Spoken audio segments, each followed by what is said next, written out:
G'day everyone. How is it going? I apologize for my voice. I've been a bit sick. I don't know what it is about live streams and getting sick before them, but I hope you can see and hear me okay. But there we have it. That was a pretty big announcement. There was quite a few bits and pieces in there.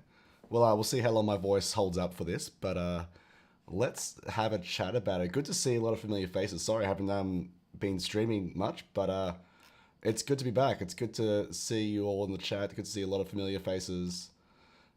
It's yeah, I can see you here, no problems. Good to hear. Good to hear. It's good to yeah. I'm sad. Jillian, tell me about it. What are you sad about? Yeah. Let's talk about this. So I was writing a bunch of notes as we went. Got a big panel here.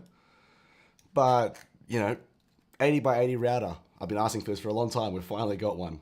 SRT added. Finally. Although I do wish that it was in the OSA broadcast. I was kind of hoping that they would sneak that in there as well. But it's a good start. We've got SRT coming and H.265. Awesome. 1ME panels. Hey, I'm all for it. Because quite often that 10 buttons is not enough. You're 20 or 30. It's great. Studio camera 4K. I know a lot of people have been looking for a studio camera, myself included. Finally got an update to that. And we've got the cinema camera 6K full frame. I kind of feel so. I don't know if any of you saw the video I did for pre NAB, but I was talking about a lot of these things, and I feel like I should have done that for IBC potentially. But we now have that going on, which is awesome. We got the iPhone app, which is, hey, why not? Let's do it. And OSA Broadcast G2 with connection to Blackmagic Cloud, and also just Blackmagic Cloud in general. So, yeah, let's dive right into it. So let me know in the chat what you're most excited about, unhappy about, like what you're thinking. But look, I'll jump into it. But 80 by 80, I've been looking for a bigger router, and Michael, I've seen you in the chat there. Let me know if you want me to order one now for you. Although I'm not entirely sure if it's big enough, because I was looking yesterday thinking we probably need a 160 for the trailer. But yeah, 80 by 80, finally, 12G, and at $10,000 US as well. It's great. I love it. So, and also I love the things like the lights on the back as well, to say when there's a locked signal going into it. That's super awesome for troubleshooting. A lot of the time this will be sitting in the rack or something, but the ability to be able to just go plug it in, go, is there a signal here? Great, awesome, can move on. I can't remember if he said that if the colors change or not, depending on what signal it is, if it's like 12G, 6G, 3G, etc. But hey, I'll take it. It's nice design as well. I liked how they kind of expanded more and added a bit more cooling and things like that. But yeah, look, there's not much else we can add to the 80 by 80 there, but SRT, we've been asking for this for a long time, but RTMP is finally, well, sorry, they've still got RTMP, but we have SRT now, which is awesome.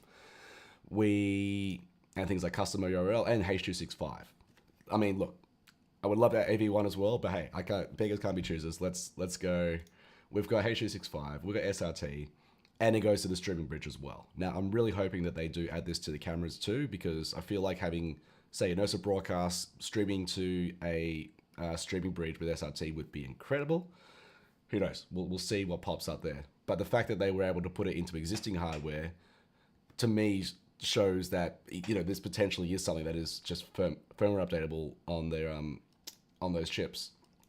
Let's see what people are saying in the chat here. Yes, it is just hit 4 a.m. Well, about to hit 4 a.m. So it is very early. The joys of being here in Australia. It's a good time. Randy, if only you hadn't got those BGAs once. Look, the last micro studio was cool, but a lot of the grievances that we had about that, I feel like is now fixed. We've got a locking power connector. We've got locking B and C connector. I wish it was full size, but I'll take the mini one. The micro one was horrible. We don't need that stupid breakout cable from the connector. So super excited about that. The 6K sensor. I mean, I personally, so I'm actually working on a new project at the moment. We've got a green screen studio fit out, which we're doing right now. And I'll probably look at getting some of these 6 cameras just to bolt into the studio because 1,000 US for the 6K sensor with SDI out and 12G, that sounds good to me. 80 by 80 video hub, yep, I'm excited as well. SRT and micros look nice. SRT and full frame, oh, full frame, yes. I've got a few thoughts about that though. Micro, the micro camera in the phone app, but why no ATEM update? I mean, honestly, they're still working on releasing the stuff they did at NAB, which was 6 months ago. So I'm not surprised that they haven't actually done that yet. SRT with Stream Bridge with audio back. I thought they already had that, but yes, I'm all for that. Because I did do some testing of like setting comms back because you can tell it which channels to return back. So I wasn't sure why they mentioned that, but hey, it's awesome. And I'm guessing this will also work on the Versa broadcast as well. But yeah, it'll be interesting. No new space rocket coffee maker or money printer.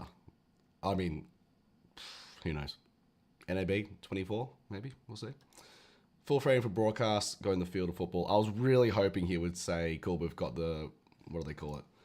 The cinema camera 6K. We're like, oh, we've got the big brother version as well.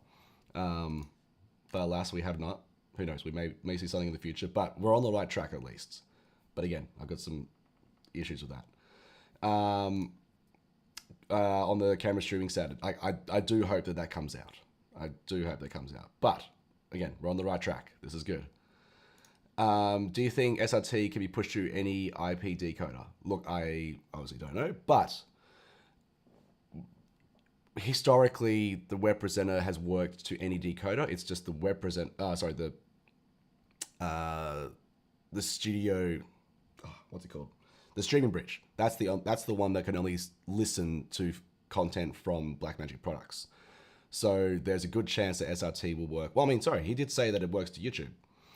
So in theory, it should go to any other SRT decoder as well. I don't actually have a Web Presenter 4K to try myself, but yeah, I'd be keen to see what people come up with once they update that.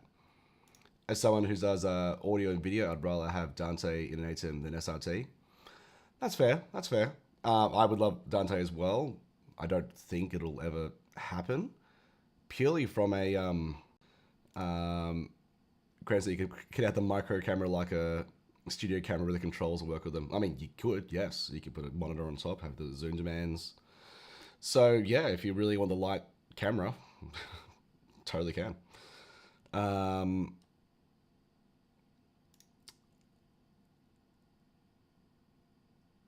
I think that'll be the first one we try. Yeah, release dates. So from what I've seen now, because I'm a reseller for Blackmagic, the 4ME 4K is now shipping. It's still out of stock, so I don't know how many they've actually sent out, but it's actually released now. That was a few weeks ago, I think. Yeah, but it's all happening, which is good. The 4K television studio though, I don't think that's shipping yet, so we'll see. But that's actually an interesting product. And is a return sent from the streaming bridge SRT separate SRT stream or a different protocol? I believe it's a different protocol because it's only sending audio, so I think they're doing some things just to send that audio back because it doesn't need that much data to do that. This software adds support for the SRT streamer. Yep. Oh, actually, that's a good question. I thought he mentioned it was only the 4K that had SRT, but does the HD have it as well?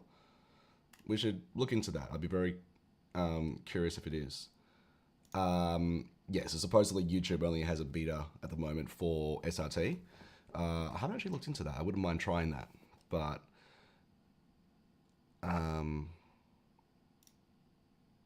that's a very interesting point. They no longer support the B4 cable, the micro studio camera.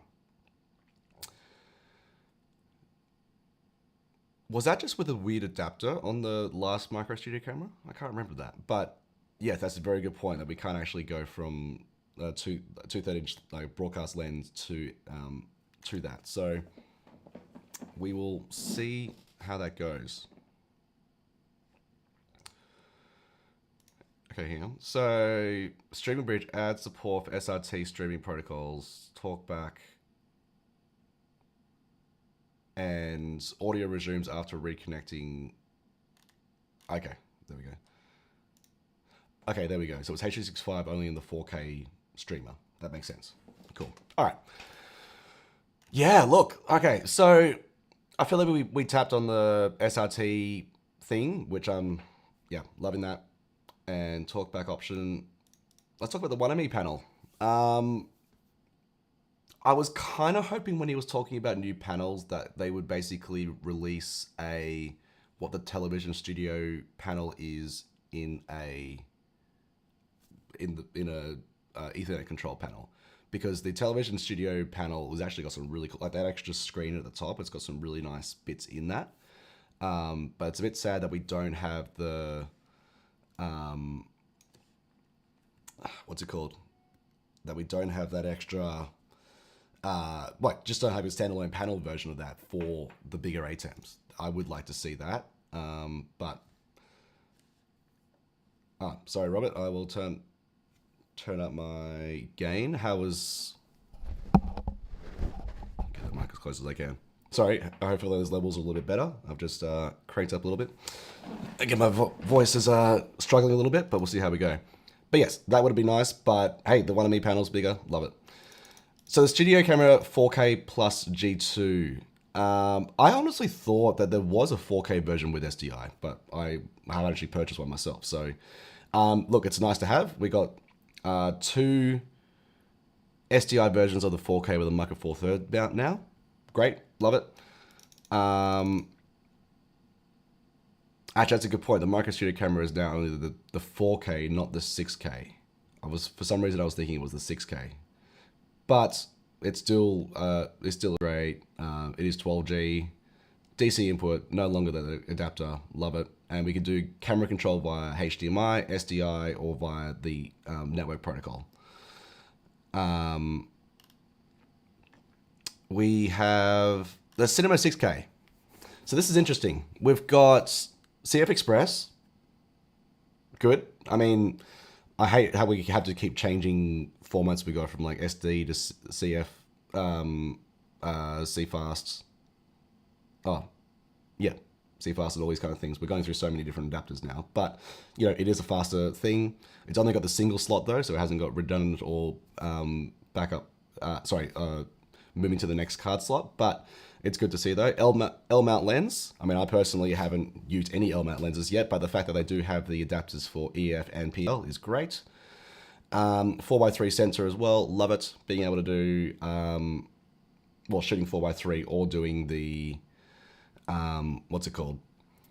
4x3 or, and anamorphic and things like that is great, because we used to have to crop all that. And the OLPF installed as well already. And the fact that it shoots RAW and proxy too. And the same price as the 6K Pro, it looks like. So, although it didn't look like they had any NDs built in, which is a bit sad. Kind of get it, but it would have been nice. Now, one thing I'm noticing, and I'm guessing there's harder reasons for that, and he did mention that there's more space now because they didn't do this, is we don't have camera control. And now it may have camera control in terms of tally and iris and basic things like that, but we don't have any painting control. They did the same thing in the Ursa 12K. And it's getting really annoying that they have these nice cameras that they're releasing, but not actually releasing the full options. Because in broadcast land, which I do a lot of stuff in, I do film as well, but when we're doing broadcasts, we're not able to do camera control, because I would love to have one of the couple of these cameras doing nice big frame. But honestly, that's probably my only grievance with that. I know a lot of people are looking for a box camera and things like that, but yeah, I mean, it makes sense that they're using the same hardware. That's how they can keep things cheap, because they can just keep reusing all that kind of stuff.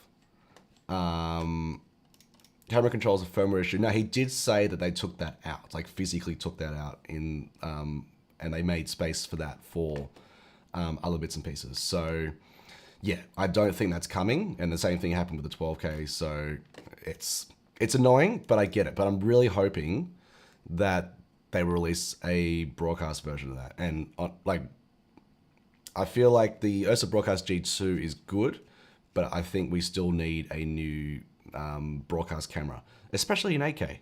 Because what's super confusing is they have everything 8K apart from a camera. They got recorders, they got keyers, they got switches, hyperdecks things, deck links, all that kind of stuff. Like they have everything but a camera, and they have 12K sensor. It's not like they don't know how to make a 12K camera.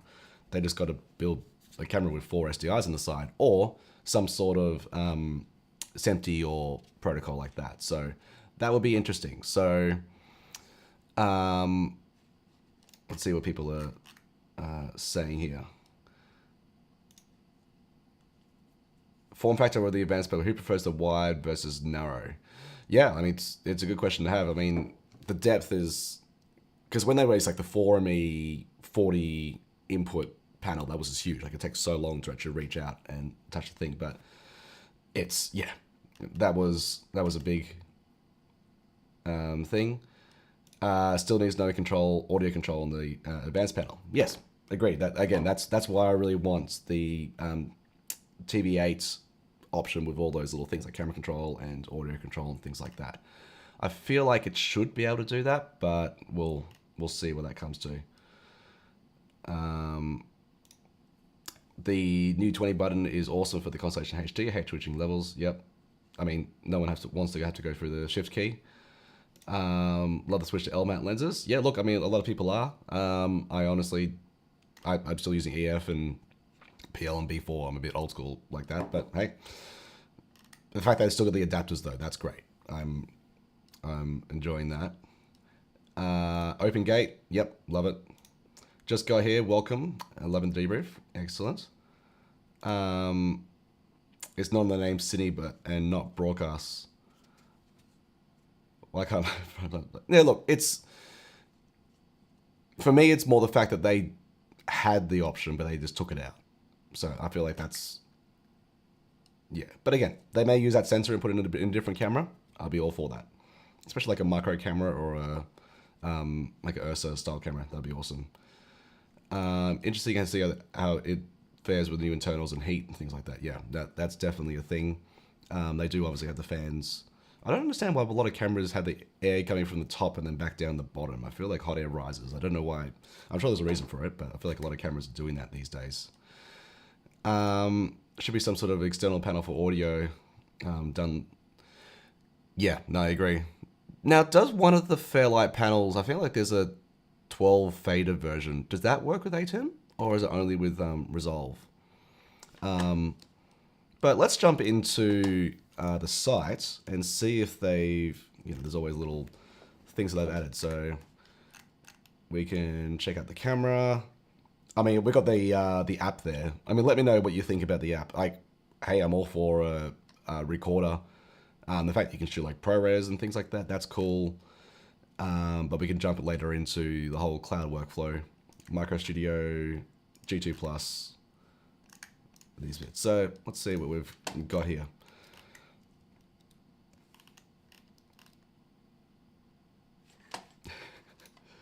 Yeah, actually, you're right. Everything is upside down here, so we do have the audio going the other way, but... sorry, the heat going the other way. Yeah, look, interesting to see how they've built it up. HDMI in the output. Would be nice if it was SDI option as well, but, I totally get it. Big sensor. Open gate. So you can, you do have a lot of options in terms of mounts. Now, did they actually release the mounts? Oh, that's a good point, actually. They didn't talk about the sensor. So it looks like it's got the dual native ISO with different stops. So 13.5 stops at the lower range and 12.2 stops at the higher range. So that's interesting. I can't remember what that was for the other ones. So I'm wondering whether this is the 4K sensor and they've just expanded it, or if it's a whole new sensor altogether. I did notice that the OLPF had a red tinge on it, looking at the sensor. So it does look different. So we'll see what happens there. But yeah, it's basically the exact same panel as the body as the 6K. You can record to USB or CF Express. Yep, CF Express. All the raw bits, things like that. Okay, so it's still Gen 5, because when he said a new Gen Silence, I was thinking, do they actually release Gen 6? But no, it's just Gen 5. All the same connectors on the side. Yeah, it's always hilarious seeing builds up like that. But hey, it makes total sense.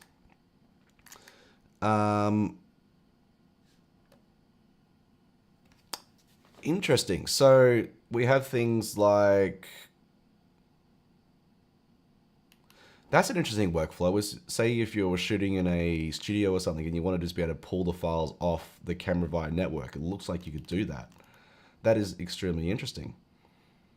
Use audio for timecode sync. 24 megapixel stills. Okay, very interesting.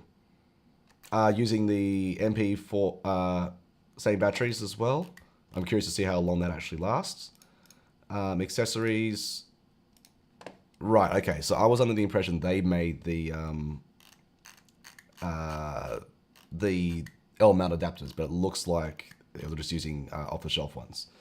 But yeah, so that's basically the Blackmagic cinema camera. So interesting to see that. Now this guy, this is very interesting to see. I love how they reuse all the photos. Just plop in another thing. Battery in the back, handy for little things, but basically like a little crash camera. Excuse me one second.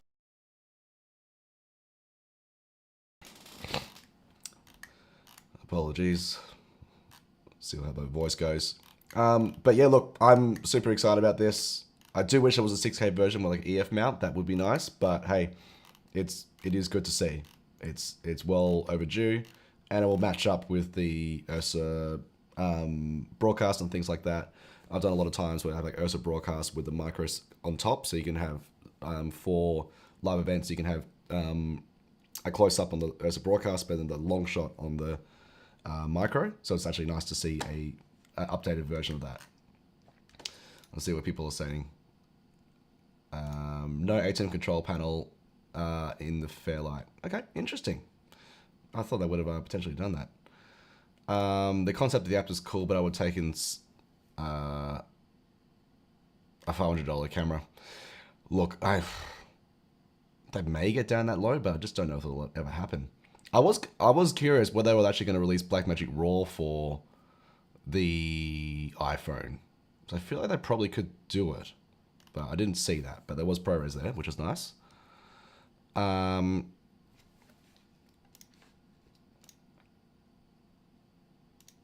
Obvious shot at Filmic Pro. Yeah, I mean, the fact that it's free as well, it's interesting. But again, it brings people into the ecosystem. Metabones mounts, yep, makes sense. One thing I didn't notice, and I noticed a few people on Discord are saying that the app wasn't out yet, but okay, no, I see Thomas has got that there. But yeah, if anyone, completely lost my train of thought. The output. If you were to stream via Apple TV or HDMI out on it, do you get a clean output, or can you go between clean and dirty? Because that would be interesting. Because like I use Filmic Pro for just getting a clean output from this thing, but if you could do it with that, I'd be all for that. That'd be great.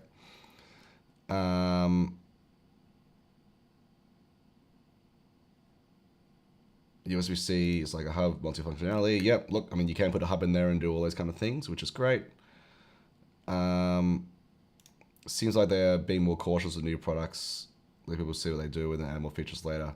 Yeah, I mean, look, they do use what they call FPGAs, so you can do all that kind of stuff. So yeah, that is their mentality, is they kind of slowly release things, but it is interesting. It is very interesting. What else are we looking at? the studio camera. So we've got the, which one was it called?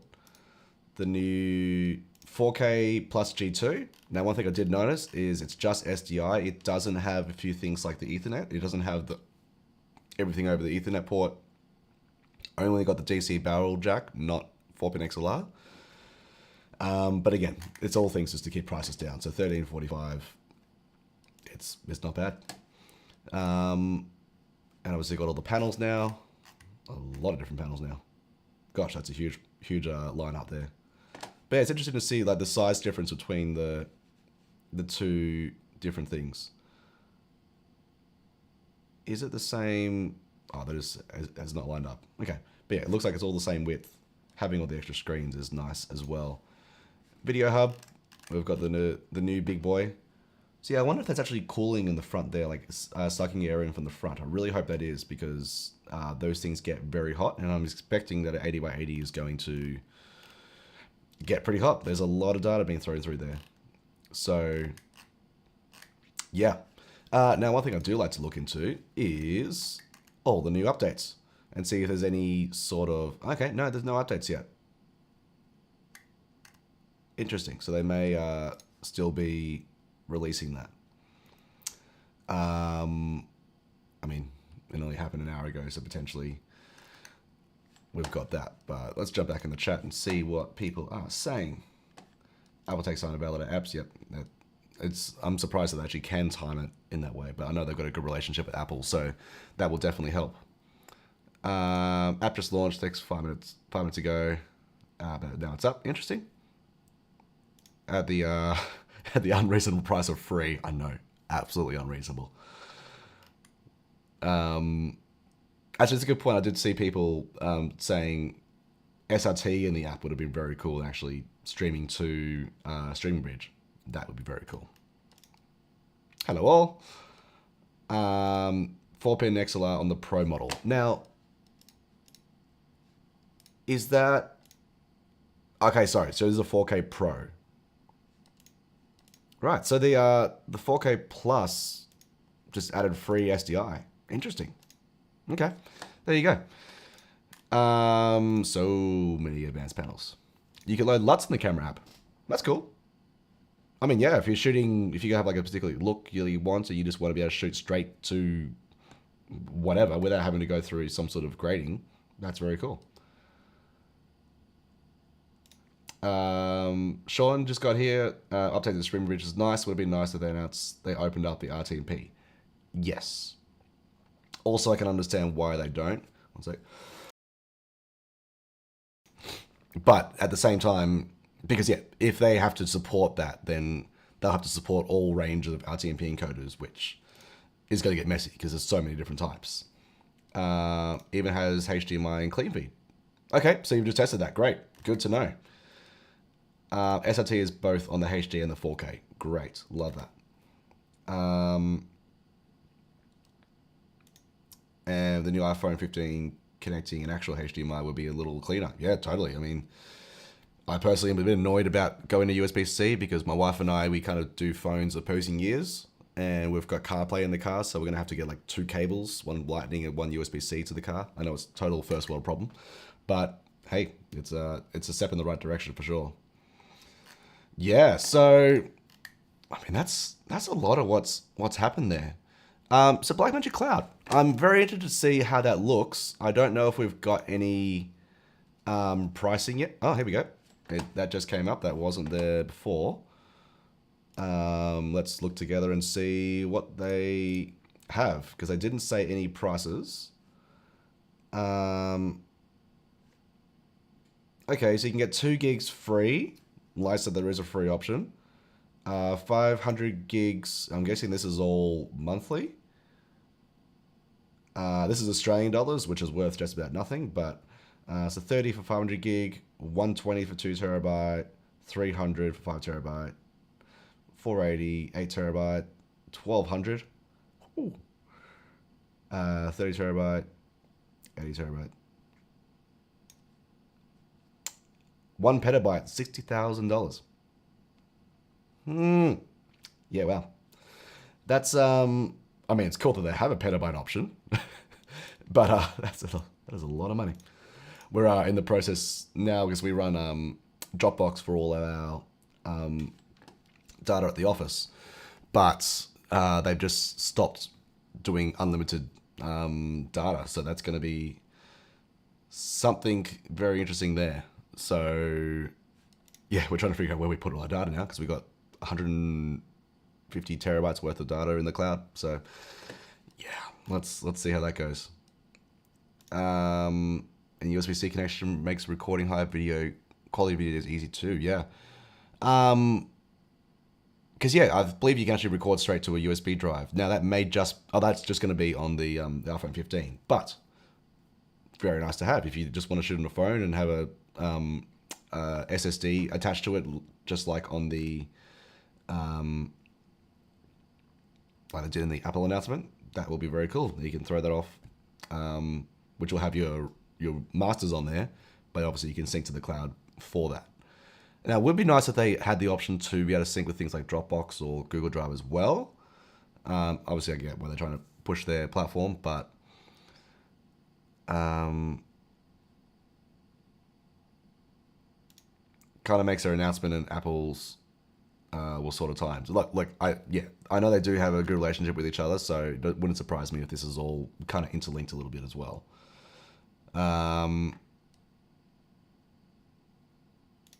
Have you noticed that the headphone jack on the Ursa Studio Camera 4K Plus G2 has no microphone part in the icon?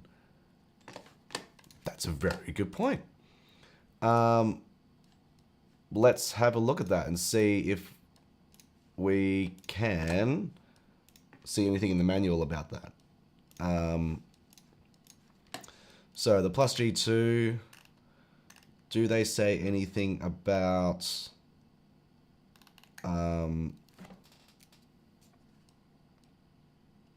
there we go. So we have headphones with mic. So in theory, you can actually do the return audio on that, which is good.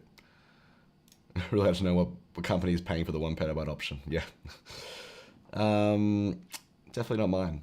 That would be great to have a recording backup.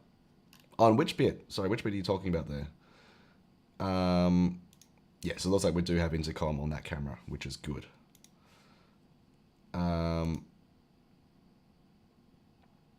The only sync feature I saw in the app was that you could upload to the Photos app, so iCloud sync. Okay, it's good to know. Okay, yeah. So for those who are wanting to play along at home with the new iPhone app, I believe we have that down the bottom. Yeah, so we should be able to download that here. Yeah, okay, would have loved some live streaming. Now, it was interesting. I did notice that when they did the live demo of the Multicam, it didn't seem perfectly in sync, which seems a bit odd because they would have both been on the same Wi-Fi in the same area, so the NTP clock should have been pretty close. Like obviously it's close. Like it's a cool feature to have those multicams going. Now I'm curious to know if the Ursa broadcast, for example, could get NTP time or time code to be able to sync up with the iPhones, for example, if you want to do a multicam with all that kind of stuff. Now the sync bin as well. I know they're pushing the sync bin, but I kind of wish that they had the ability to just turn it into a multicam, because I personally like to do multicam. I don't want to have to like insert clips on top. I just want to be able to cut between all those different things. But yeah, not yet available in your country here. Yeah, okay. I'm actually curious it's available here, considering, you know, Blackmagic is Australian. Now, also let me know if anyone's going to RBC. I'd be curious to hear, yeah, who's going and what they're looking forward to seeing, or if there's any other announcements going on as well. But yeah, it looks like I can't see the app either on my app store, so it looks like it hasn't made Australia yet. But you know, it is upside down, so we'll see what happens there. Yeah, look, I mean, I feel like that's mostly it. So again, throw things in the chat if you've got any more thoughts, queries, or death threats there. But it's a interesting announcement. I think for me personally, the things I'm most interested in is SRT. I don't know if I'll actually get a web presenter. If it's because I personally have been using Magewell a lot for my encoders and decoders, but it's going along the right options. I would love to see if they actually add SRT to things like the ATEM minis. If they do that, that's going to be super awesome. What else is there? Yeah, update the stream bridge, all that kind of stuff. The micro studio camera, that will probably come in handy at some point. Cinema camera 6K. I don't know if I'd get one personally. Potentially film like it. For me, I like the bigger cameras. Like the little ones are cool, but I don't know. I'll look into that. But I mean, I do have a 6K Pro. I could look into selling that and getting a 6K, a cinema camera 6K. That could be an interesting option. But yeah, I do love the big frame, and shooting on that is going to be cool. Interested in looking into the Blackmagic Cloud.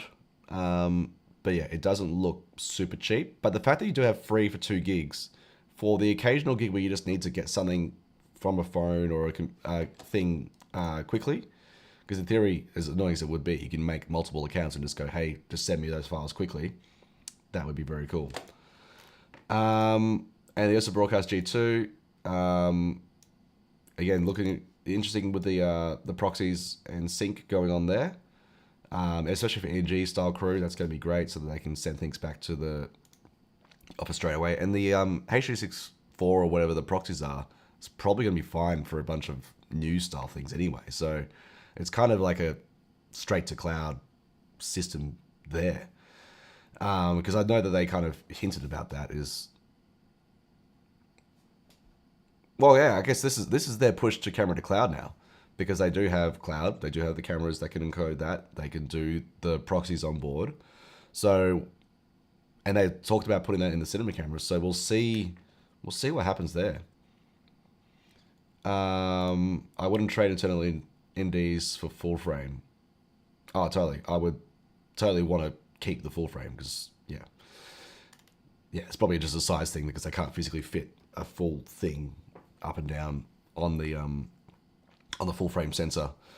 Micro Studio camera could replace my Lumix cameras for home setup and release these cameras on the road. Yeah, totally. I'm now using a Sony ZV-E1 as my webcam. So let me know what you think. I am going through an ATEM Mini. I forgot to bring a cam link from the office today. So that's why things are getting crushed. But being able to do, autofocus and things like that straight away is pretty awesome. And I love the, I got this because I wanted a full frame sensor. So there you go. Trying to get it to work on the iPhone 8. I mean, yeah, let me know if it does. That'd be very interesting. Won't work on the... Okay, so it's just iPhone 10 or higher. There you go. Okay. Very interesting. Not sure if that was correct. I have multiple 6K Pros. I'm 100% keep them and not get the latest. Well, again, it depends on your workflow because if you're using these for plugging them into an ATEM, you probably don't want the cinema camera because it's designed for cinema, not for live. You don't have the camera control and things like that. So it's only if you're only shooting on the field, then yeah, that'll be potentially what you want to look at. Would be interested to see how it does cut with the 6K Super 35 sensor, if it's the same. But again, it's all Gen 5 color science, so it should cut pretty well. I shoot with like the Ursa Mini Pro and the Broadcast G2 all the time, and I can match them very easily between those cameras. So,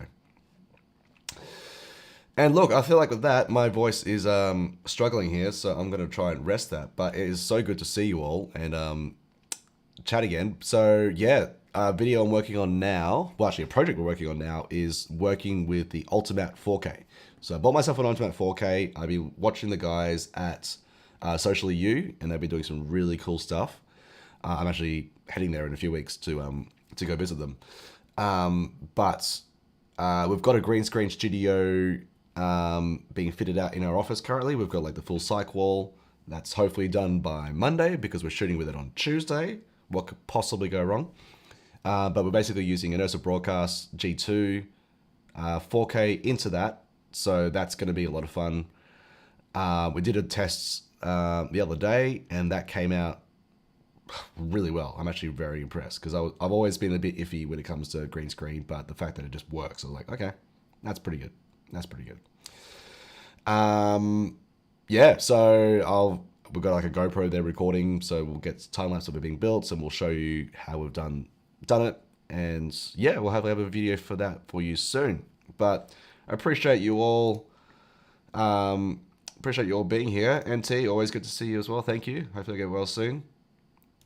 Coming to see the Yanks? Yep, I'm heading over there in LA for a gig in 2 weeks' time, I think, and then popping over to Tennessee to see the fine folks there. But thanks so much for watching, everyone. It's always good to hang out, and yeah, I'll see you on the next one.